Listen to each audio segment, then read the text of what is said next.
Hey everybody, what's going on? This is Zenrot. I'm here today with D-Free. We wanted to talk a little bit about Dragon Ball Super, specifically the ending to the Future Trunks Zamasu arc. Not the stuff that y'all want us to talk about, because I know everyone wants to talk about that Spirit Bomb Sword and Vegito Blue and all that stuff, and complain and stuff, but that's not why I'm here.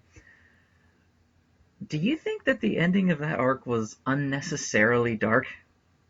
Like, those little kids are dead and Yeah, gone forever, and no one seems to care. nobody cares. Yeah, it's.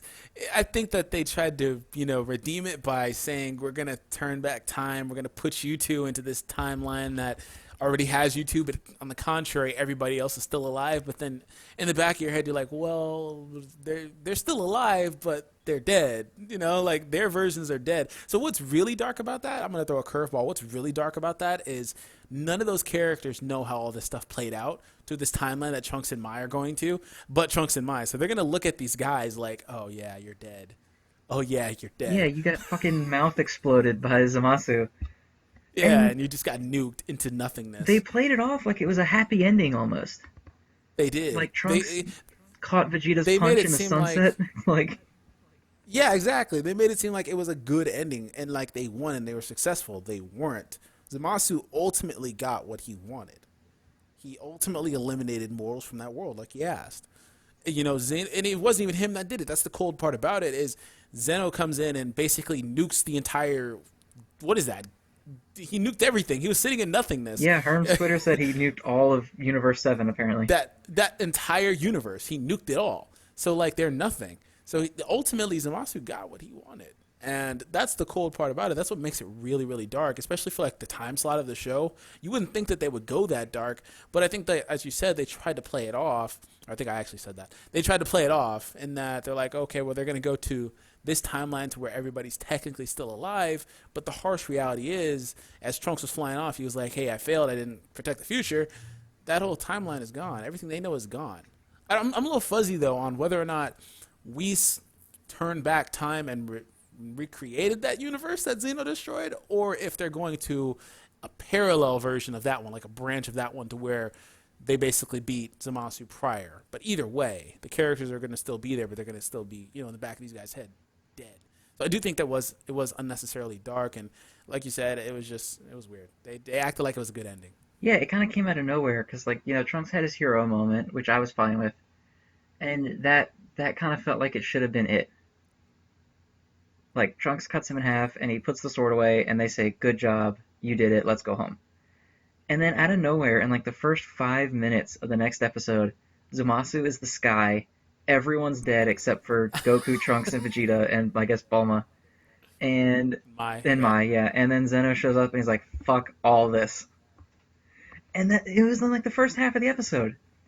We went from we did it, we beat Merge Zamasu, Trunks is a hero, that was really awesome, to just everyone's dead, the children are dead, all that hope. Because the whole point of that spirit bomb was that it was the human spirit, coming together, beating the god. It's kind of stereotypical, but it's whatever. But then they completely 180 it with get fucked. The human spirit doesn't mean anything because I'm a giant murder sky and I just killed everyone anyway.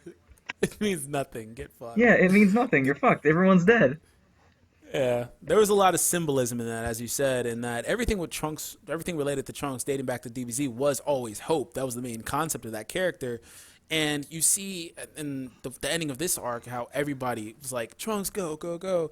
They somehow miraculously form that spirit bomb behind him. He absorbs it and he wins, and you think that it's all good to go. And honestly, that whole ending sequence of that next episode where Zamasu becomes, the universe and everything like that and spans across timelines, none of that really honestly had to happen because it didn't really change much in the grand scheme of things other than Xeno had to come in and nuke the universe. They could have just ended it there and it would have been okay. That was completely 100% unnecessary. So they wound up finding a way to eliminate everybody in that timeline to where I think that I just honestly think that they wanted to have a storyline where the villain actually technically wins because it just didn't work out for these heroes in the end. I don't know whether or not Goku could have done anything or Vegeta could have done anything had they had their power to transform and so on and so forth. I don't think they could have, even though Goku implied that he could. But it was weird. The whole ending was just weird. It was edgy and dark. I think that the funny thing about it is too, is that Dragon Ball Super has this affinity because, like I said, time slot and their general audience that they're targeting, they have the affinity for making everything super lighthearted and jokes all the time and tension killing. Like for example, when Black came and destroyed the time machine, immediately that's followed up by the Pilaf gang and firefighting and stuff like that. So they kill the tension and it's just very very soft. And they don't even show blood most of the time and things like that. But you think about it, that actually is one of the most dark things that has happened in the entirety of the series. The entire timeline is gone. The Dragon Balls are gone. There's nothing they can do about that. Yeah, and with Dragon And they Ball have to live with especially, it it. always kind of feels like, regardless of the awful shit that the villain did, everything kind of comes back to normal at the end. Because Dragon Balls, they can do whatever they want. Yep. The only time I guess it really felt like that didn't happen was when Goku chose to stay dead after Cell. That was the only time anything really felt like it had that much consequence. Which, I mean, you can discuss whether or not having no consequences is a bad thing. I mean, I don't really care. But this is such a huge 180 from what they usually do. It's actually going to segue me into another question that I want to ask you. Do you think that we're going to see Trunks again before the series ends? I actually, if you asked me this prior to the ending of the series, I felt like there was, or the arc, excuse me, I felt like there was substantial evidence to say no. And I was actually going to do a video on it personally, but never really got around to it because I felt like, they hammered home to that character, hey, all this is happening because you decided to go back and change the timeline, all that stuff. They destroyed his time machine. They were then using his time machine from like the Cell timeline, with the one that Cell stole. And I thought that, at the end of that, they would, at the end of all that, once everything was resolved, they'd just leave Trunks there, and then Goku, Vegeta, and them would go to the future, and then, or the past, excuse me, where they came from, and everything would just work out. But now the way it ended, I feel like it's so open ended. It's really ambiguous to where they could legitimately bring him back at some point in the future, even though they had a moment there with Goku and Vegeta, and they were like, "Hey, look, you basically are strong enough now at this point to where you don't need us." I feel like they could find a way to bring him back into the series. But had you asked me prior to basically the last couple episodes of that arc, I would have entirely 100% said no because I just felt like everything pointed in that direction. Whereas now he's gotten so strong. He's one of the characters that's on par with Goku and Vegeta, even though they're not the strongest in their universe. He's up there with them, and they say, "Hey, you're good enough to do things on your own. You don't need us. You're strong enough." I feel like with maybe the tournament arc coming up, or the other stuff coming up, not to talk too much about it, there's a possibility that he's going to come back, and I think most of that is mainly on the fact that they let him leave with that time machine. I think that's the main thing because he didn't have a time machine. Everything else was gone, everything like that, and I feel like he really learned that manipulating time is not his place. So I don't know at this point because they got to a point where they didn't even care anymore. They just started back and forth, back and forth, back and forth, which is time travel. And I'm like, okay, yeah, they just don't care. They don't care about the taboo of time travel. They don't care about the ripple effects of how they change things. They don't care anymore. So he probably will come back. And in looking at it from an outside view, the whole thing with Trunks, this whole arc was fan service. I'm just gonna be honest, it was fan service. So if Toei got good sales from this stuff and they're selling toys and all that, he'll probably make a return. Yeah, well, fan service, it definitely is a part of it. Yeah. But it's weird because right after that, in one of the filler episodes, Bulma is making another time machine, Making a time machine. and Beerus destroys it. And in the process of destroying it, he destroys future Bulma's notebook, Yep. which is like the last thing from Trunks' timeline that still exists.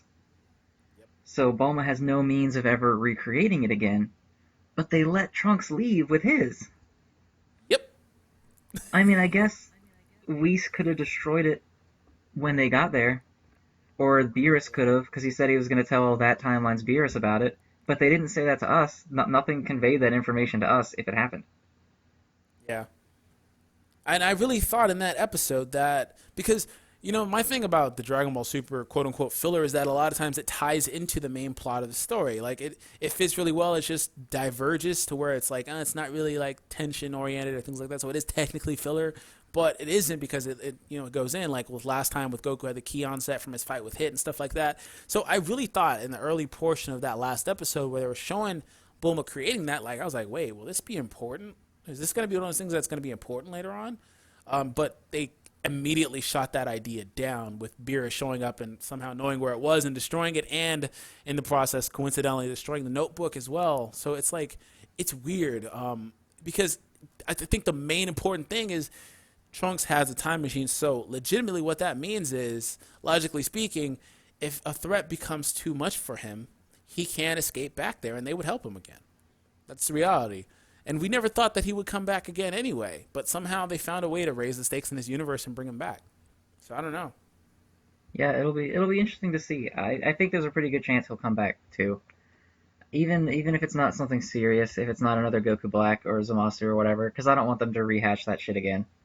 Like, oh, Yeah. future Beerus fucked it up, and there's Zamasu's back again. Like, I don't want to deal with it again.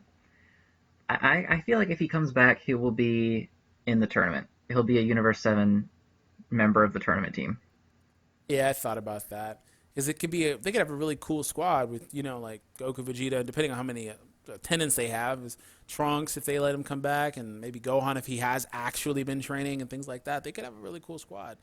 So possibly, I think that's where he's most likely to come back, Yeah, and especially when you touched on the fan service earlier, I can't imagine a more though. fan service tournament team than Goku, Vegeta, Trunks, Gohan, and Piccolo.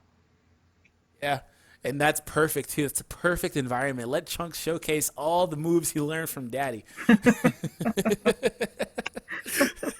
He'll bust out his Sharingan in the arena. Exactly. He said, "Oh yeah, I learned this from a guy named Sasuke in my timeline." Sharingan. He taught me how to copy everyone's moves. Oh my That's how god. I knew how to do your final flash. And your Gallic gun, and that thing you did when you blew yourself up against Boo. Yeah, the fight. Oh wait, I wasn't there. Yeah, I wasn't even there for that, but I know how to do it anyway. Oh man, Alright, well, I don't know. thank you for coming on and talking about it with me. I wanted to get something out there because I felt like that ending was not super norm for Dragon Ball, and if that meant anything, or if it was just them cashing in on grim grittiness or what. But Yeah, no problem, man. It's totally a pleasure to be on, and I think the ending, just in a nutshell, was totally different, and it was interesting because you don't really notice unless you think about it that everybody's technically dead. That's the most thing. The most important thing is everybody's still technically dead, no matter where they're going. Everybody is still technically yeah, with dead. alternate timelines that they're not going. Maya's like, I want to see all Yeah, the people I fought with alive. It's like, but you didn't fight with them. yeah. They don't even know what went down. That's the thing. They won't even know what went down because they're going to go back so far in time to where basically at the point where basically Beerus will still be there. So this pretty much predates Black killing Trunks' mom and everything. So all these guys are not even going to know who Black is. Yeah. So Also, I mean, that's a good thing for them, right? Like they can just continue rebuilding their civilization. But Trunks and Mai are going to be tormented, and then they're going to have to live with the fact that there's double Trunks and Mai that are perfectly fine. yeah. Also, not enough time to talk about it now, but that what you just said raises an interesting point that they're going back while Beerus is still there. That means that Yep. they're going back to before Trunks fought Boo, Yeah, that. because Beerus died when Kaioshin and uh, Kibito died against Boo in Trunks' timeline. well, I tell you what, this Trunks will come in and he'll just eliminate Deborah Yeah, in I just can't like 2 imagine seconds. Deborah being So, too much of a problem anymore. yeah. All right, well, everybody, thanks for watching. Thanks again to D Free, and hopefully we'll do something like this again sometime. This was fun. Yeah, definitely, man. All right, see y'all later, guys. Peace.